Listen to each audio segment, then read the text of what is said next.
yau kana yin rijistan kedi ka zama independent distributor aka baka shaida na sahalewa wannan cewa kai yanzu distributor ne daidai kake da duk wani dillali na duniya wanda yake China, wanda yake America, wanda yake Ingila, wanda yake South Africa, wanda yake Nigeria, kun zama daidai da daidai. Kai ma za ka samu garaɓasan rangwamen kashi 20 na duk abin da za ka siya a matsayinka na dillali.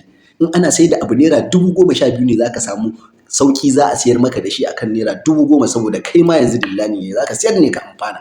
Sannan kuma akwai wani tsari na garaɓasan kamasho.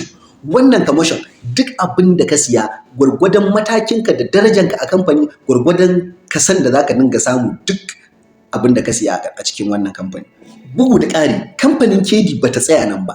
Ta ce idan ka yi ƙoƙari akwai kyauta na musamman da za a baka dama ka tafi ƙasan da kake so a duniya, ka je ka buɗe ido ka ga yadda ake abubuwa a faɗin duniya. Kana akwai kyauta na mota na wanda ya yi ƙoƙari, kamfani za ta ce kai wane ya yi ƙoƙari ga kyautar mota.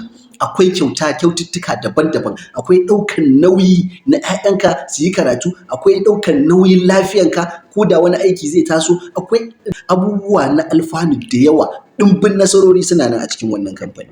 Shi ne kawai ya kamata mutum ya farka saboda kar gaba ka ga ana cin wannan gajiyan ka zo kana ciza yatsa.